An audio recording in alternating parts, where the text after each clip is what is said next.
और वास्तव में भगवान भाव के भूखे हुआ करते हैं। भगवान भाव देखते हैं, प्राणी का भाव कैसा है। भगवान कहते हैं भाव का भूखा हूँ मैं, भाव ही एक सार है, वो भाव से मुझको भरे तो भव से बीड़ा पार है। तो भाव चाहिए प्रभु।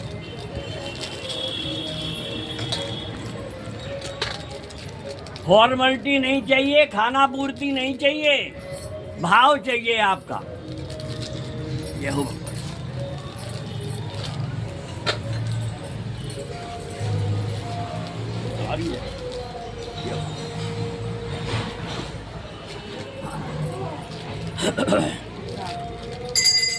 कहते हैं दुर्योधन की मेवा त्यागी, साग विदुर घर खाई, जूठे फल सवरी के खाए, बहुविध स्वाद बताई। तो प्रभु की ऐसी माया है। महाभारत के युद्ध के पहले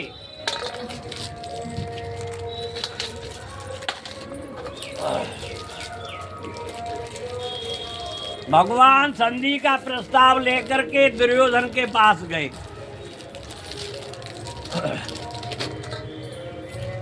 दुर्योधन को पता लगा कन्हैया मेरे नगर में पधार रहे हैं। बड़ा सुंदर नगर सजाया भगवान के स्वागत के लिए। ऐसा लगता था जैसे किसी दुल्हन को सजाया जा रहा। हस्तिनापुर को सजाया गया भगवान के स्वागत के लिए। भगवान पधारे। भगवान ने संधि के लिए कहा, मेल के लिए कहा, व्यर्थ का रक्तपात न हो, युद्ध में बर्बादी हुआ करती है, राजस्व का भी नुकसान हुआ करता है, जनहानि भी हुआ करती है। भगवान ने भली प्रकार से समझाया दुर्योधन को। लेकिन जब प्राणी अहंकार के वशीभूत हुआ करता है, घमंड के आवेश में हुआ करता है, अभिमान में रंगा हुआ होता है, तो वो किसी की नहीं सुनता। भगवान ने भली प्रकार कहा तुम पूरा राज्य ले लो, केवल 5 गांव दे दो और 5 गांव लेकर के वो 5 भाई अपना गुजारा कर लें।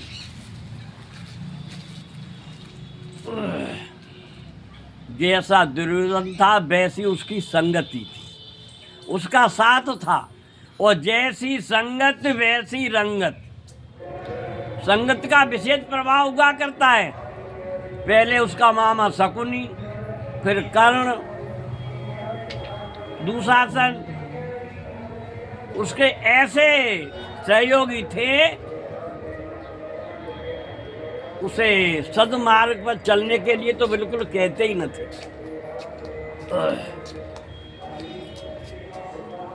भगवान ने बहुत समझाया, युद्ध की हानि भी बताई और शांति का लाभ भी बताया भगवान ने।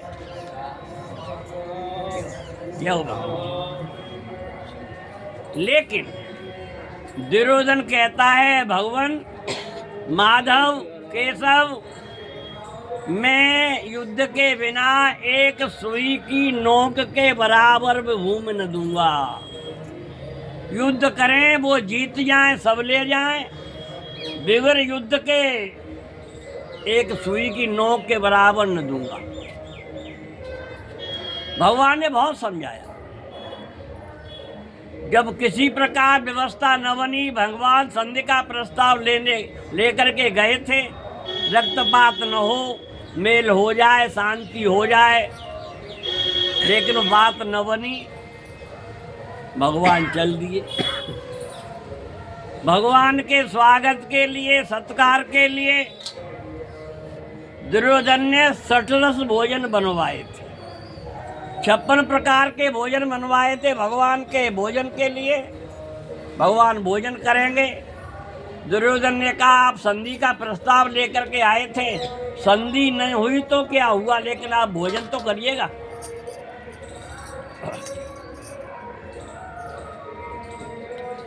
भगवान ने कहा दुर्योधन भोजन दो प्रकार की व्यवस्था में किया जाता है। या तो मेरा तुमसे प्रेम अधिक हो तो व्यक्ति प्रेम को टाल नहीं सकता, प्रेम के वशीभूत होकर के वो भोजन करता है। और दूसरी अवस्था वो हुआ करती है जब मानव को भूख अधिक लगी हो तब वो भोजन करता है।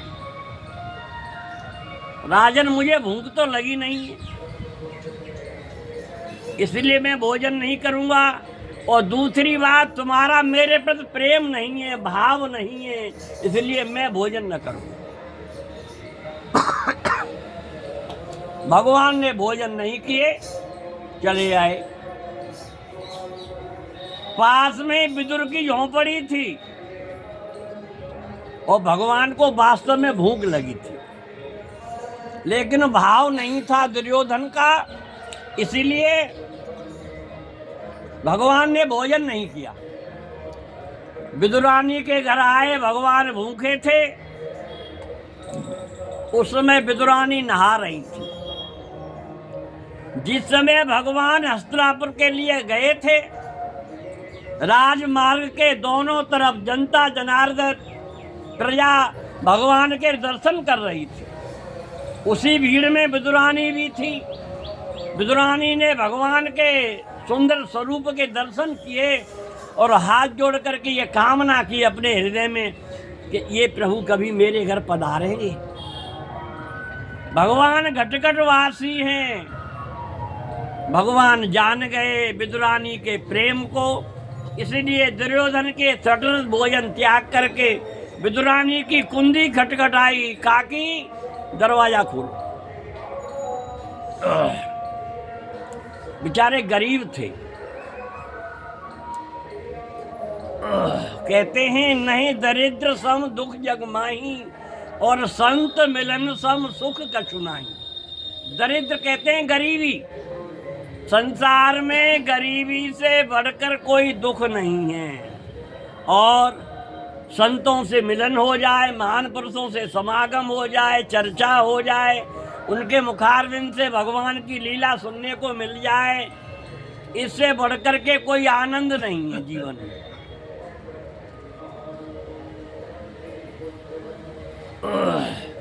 विदुरानी गरीब थे, दूसरे वस्त्र नहीं थे।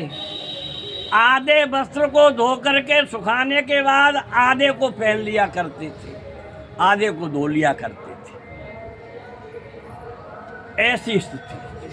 दूसरा बर्तन नहीं था, दूसरा वस्त्र नहीं था, इसलिए कुंडी लगा करके निर्वस्त्र होकर के कपड़े उतार करके अंदर नहा रही थी विदुरानी।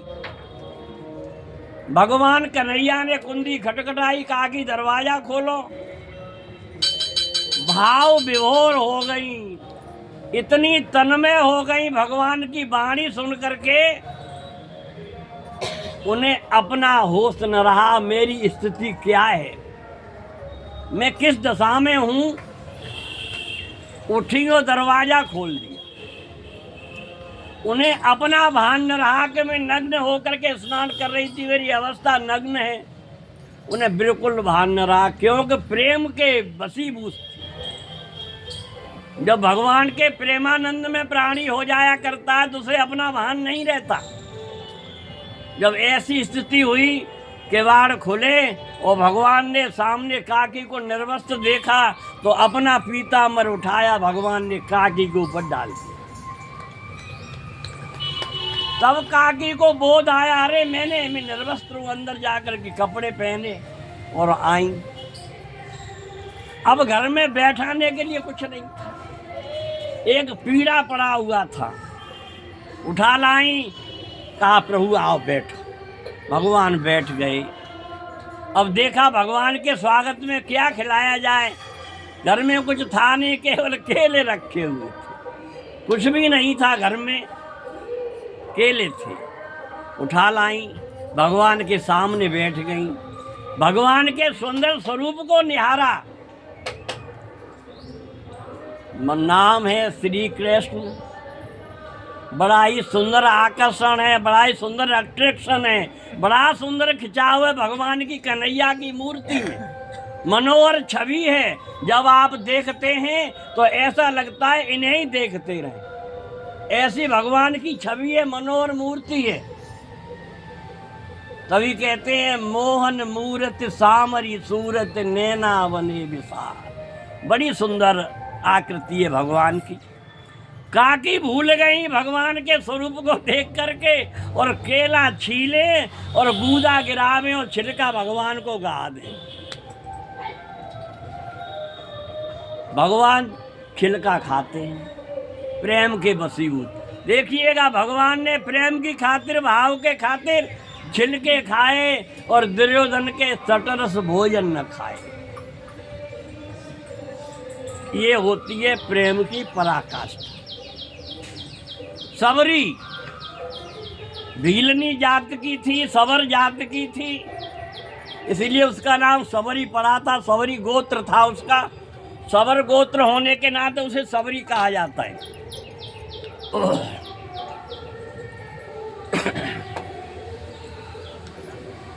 आपने हिरन को देखा है? हिरन के सींग इठे हुए होते हैं, कोई उन्हें ऐंठता नहीं है, अंदर से इठे हुए निकलते हैं। प्राणी संस्कार लेकर के पैदा होता है, उसके प्रारब्ध हुआ करते हैं, जन्म जन्म के प्रारब्ध होते हैं। भक्ति के संस्कार प्रारब्ध के अनुसार ही प्राणी के अंदर आते हैं। प्रारब्ध रहा होगा उसका। भगवान के प्रति अनुराग था। किसी भी धर्म का प्राणी हो, किसी भी जाति का हो, किसी भी संप्रदाय का हो, भक्ति से किसी का परहेज नहीं रहता। भक्ति स्वतंत्र सकल सुख खानी और बिनु सत्संग न पावे प्राणी। भक्ति स्वतंत्र है, कोई करे, चाहे हिंदू करे, चाहे मुसलमान करे, सिख, ईसाई, पारसी, कोई भी करे, बालक करे, बूढ़ा करे, हिंदू करे, मुसलमान करे, कोई भी करे, ब्राह्मण करे, शूद्र करे, वैश्य करे, अहीर करे, कोई भी करे, भगवान का कोई परहेज नहीं। भगवान तो भक्ति के वशीभूत है।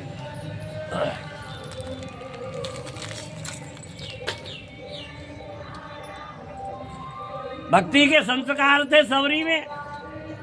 और जब विवाह योग्य हुई तो पिता ने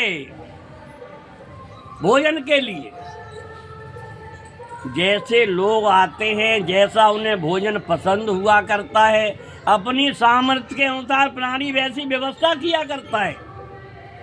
भील थे, जंगल में रहा करते थे। भीलवाड़ों का भोजन मांस हुआ करता है, चाहे वो कच्चा खाएं, चाहे पका करके खाएं, जैसी सुविधा हो जाए। भीलराज ने भी जानवरों को, सुअरों को, भेड़ों को, बकरियों को इकट्ठा कर लिया था, एक बाड़े में बंद कर दिया था।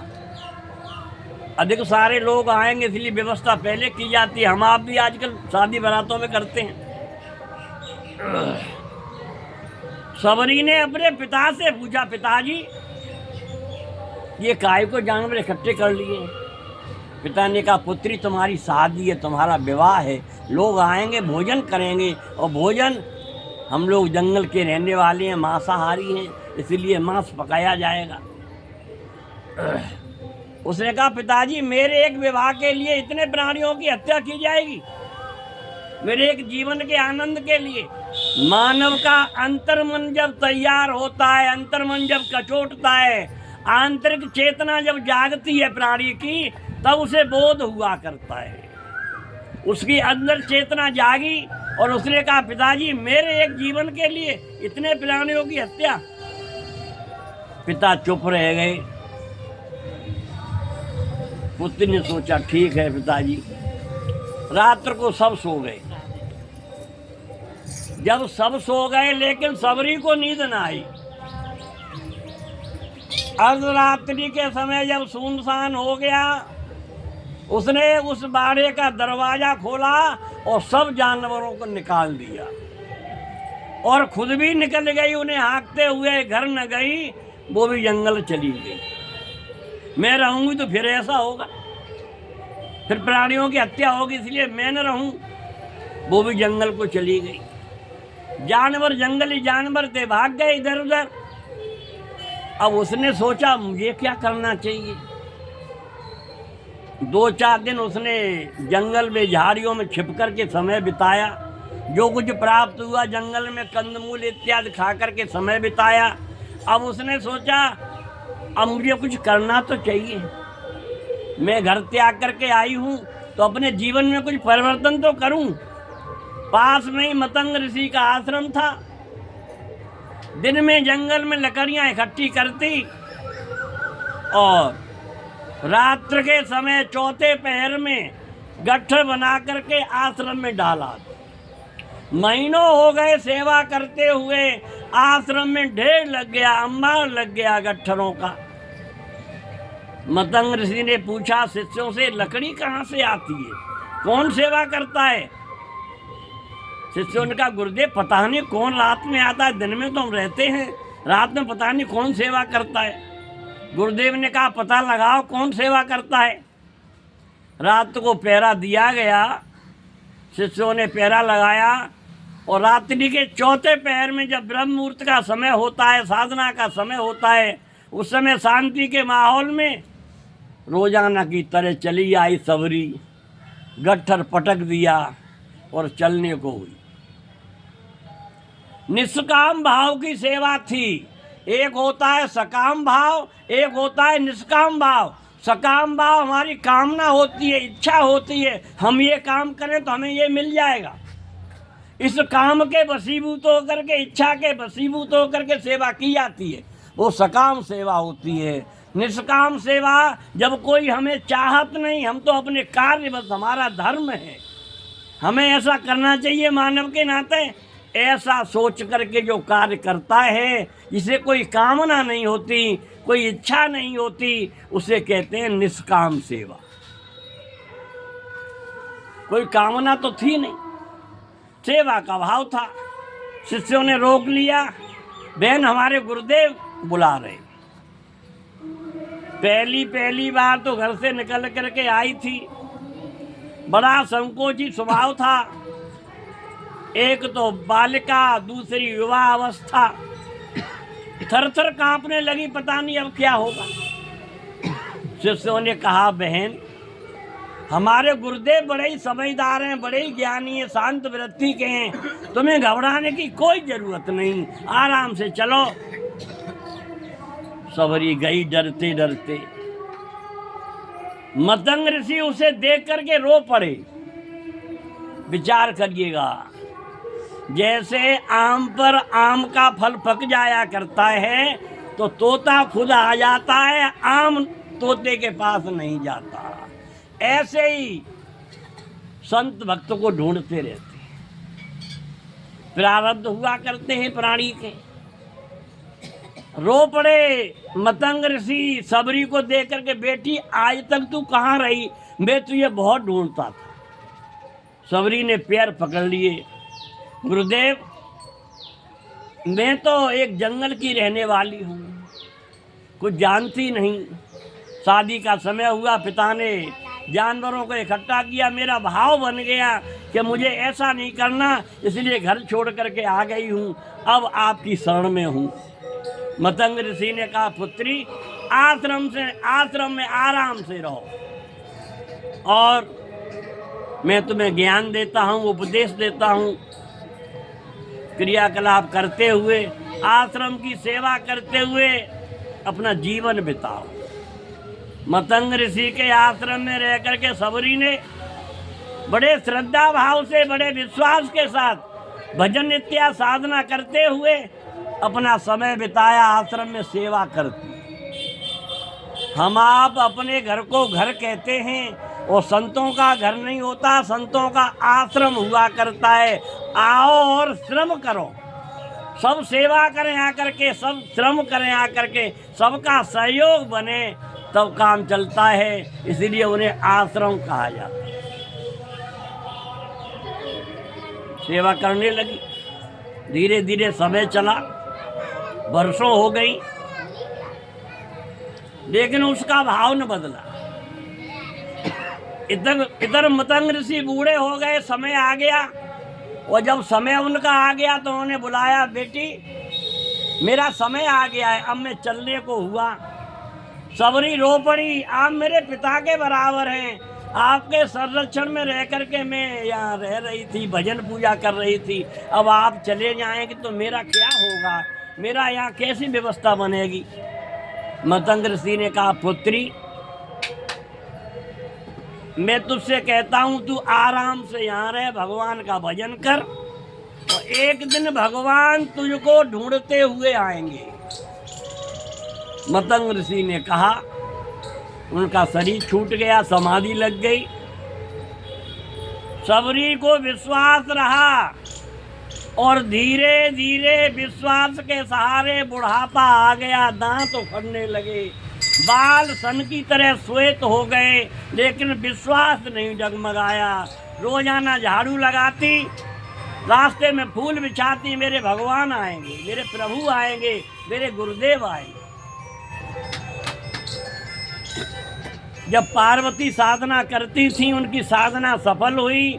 भगवान शिव ने सप्तऋषियों को भेजा परीक्षा के लिए, और सप्तऋषियों ने तरह तरह की बातें बना करके उन्हें भ्रमित करना चाहा। तो उन्होंने कहा, आपको देर हो गई, आपको पहले आना था, अब तो मैंने अपना जीवन भगवान शिव के अर्पित कर दिया है, अब कुछ नहीं हो सकता। इसीलिए अब तो मैं अडिग हूँ भगवान शिव के नाम पर। सप्तऋषियों ने कहा, तुम्हारे गुरुदेव कौन है, तुम्हें किसने कह दिया भगवान शिव की पूजा करो, तुम्हें किसने सुझाव दिया, तुम्हारे गुरुदेव कौन है। देवी पार्वती ने कहा, मेरे गुरुदेव तो देवर्षि नारद हैं। खिलखिला के हंस पड़े सप्तऋषि, बोले, देवर्षि ने किसका घर बसने दिया है, देवर्षि ने किसी का घर नहीं बसने दिया। दक्ष प्रजापति के 10,000 पुत्रों को वैरागी बना दिया, इन्होंने वो कब चाहेंगे। इसलिए ऐसे गुरु को नहीं धारण करना चाहिए, ऐसे गुरु की बात नहीं माननी चाहिए।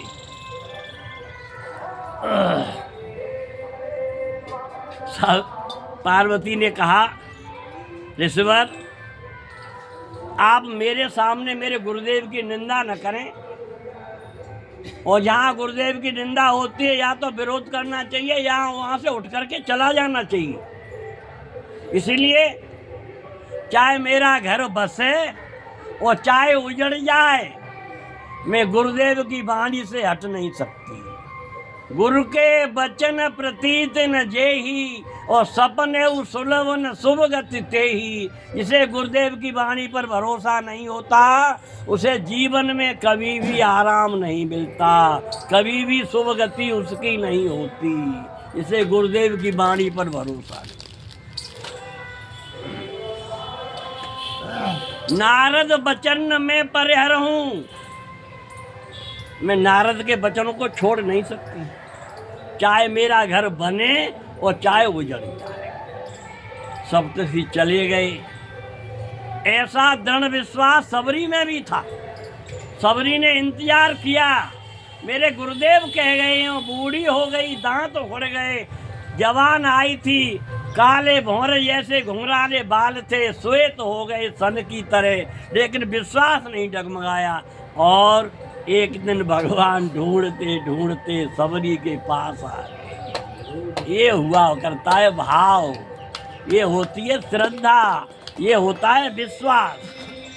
तो ऐसा हुआ करता है, तभी भगवान कहते हैं, भाव का भूखा हूँ मैं, भाव ही एक सार है, और भाव से मुझको भजे तो भव से बेड़ा। भाव हुआ करता है। अब एक भजन सुनो और आनंद।